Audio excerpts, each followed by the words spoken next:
पंजाब विधानसभा चुनाव 2027 में अभी समय बाकी है, लेकिन दोआबा क्षेत्र का सियासी पारा अभी से चढ़ने लगा है।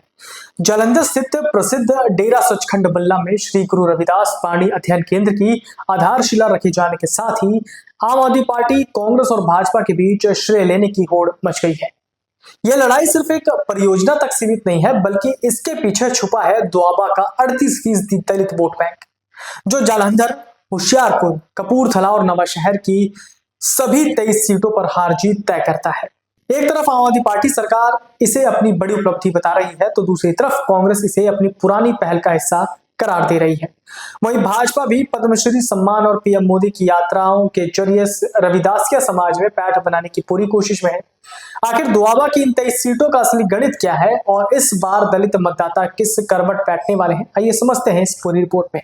पंजाब में 2027 के विधानसभा चुनाव से पहले डेरा सचखंड बल्ला राजनीतिक दलों के लिए एक महत्वपूर्ण केंद्र बन गया है। श्री गुरु रविदास वाणी अध्ययन केंद्र की आधारशिला रखे जाने के बाद आम आदमी पार्टी, भाजपा और कांग्रेस के बीच राजनीतिक श्रेय लेने की होड़ तेज हो गई है। ये लड़ाई केवल परियोजनाओं के श्रेय तक सीमित नहीं है, इसका मुख्य उद्देश्य रविदासिया समाज और व्यापक दलित मतदाताओं के बीच अपनी पकड़ मजबूत करना है। दोआबा में दलित आबादी करीब 38% है। इन 23 सीटों में से 8 अनुसूचित जाति के लिए आरक्षित है। बाकी 15 सामान्य सीटों पर भी दलित मतदाताओं का प्रभाव चुनाव नतीजे तय करता है। डेरा बल्ला का सामाजिक नेटवर्क जालंधर और होशियारपुर के अलावा कपूरथला और नवाशहर तक फैला है। इसका राजनीतिक प्रभाव दोआबा की सभी 23 सीटों पर महसूस किया जा सकता है। आम आदमी पार्टी मुख्यमंत्री भगवंत मान द्वारा वाणी अध्ययन केंद्र की आधारशिला को अपनी उपलब्धि बता रही है। यह परियोजना पहले घोषित हुई थी, जिसे अब जमीन पर उतारा जा रहा है। कांग्रेस दावा करती है कि इस केंद्र की मूल पहल और फंडिंग उसके शासनकाल में शुरू हुई थी। पार्टी इसे अपने सामाजिक न्याय और दलित नेतृत्व की विरासत से जोड़ना चाहती है। भाजपा भी दलित समाज, खासकर रविदासिया समुदाय तक पहुंच बनाने में जुटी है। प्रधानमंत्री नरेंद्र मोदी की डेरा यात्रा और संत निरंजन दास को पद्मश्री मिलना इसी रणनीति का हिस्सा है। हालांकि पंजाब का दलित समाज किसी एक पार्टी को वोट देने वाला एकजुट समूह नहीं है। रविदासिया, आदधर्मी और रामदासिया जैसे विभिन्न दलित समूहों की धार्मिक पहचान और राजनीतिक पसंद अलग अलग है।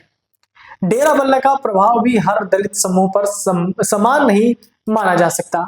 2027 में मतदाता धार्मिक सम्मान के साथ साथ शिक्षा, रोजगार और विकास जैसे मुद्दों पर भी विचार करेंगे। अंतिम फैसला मतदाताओं के हाथ में होगा, जिन्हें साधे बिना किसी भी दल के लिए सत्ता का गणित पूरा करना आसान नहीं होगा। 2022 के विधानसभा चुनाव में आम आदमी पार्टी ने दोआबा की 23 में से 10 सीटें जीती थी। कांग्रेस को 9 सीटें मिली थी। 2017 में कांग्रेस ने यहां 15 सीटें जीतकर अपना मजबूत आधार दिखाया था। यह दर्शाता है कि दोआबा में चुनावी हवा बदलने पर सीटों का गणित तेजी से बदल सकता है। पंजाब की 117 विधानसभा सीटों में से 34 सीटें अनुसूचित जाति के लिए आरक्षित है। दोआबा में 8 आरक्षित सीटों के अलावा 15 सामान्य सीटों पर भी दलित मतदाता निर्णायक भूमिका निभाते हैं।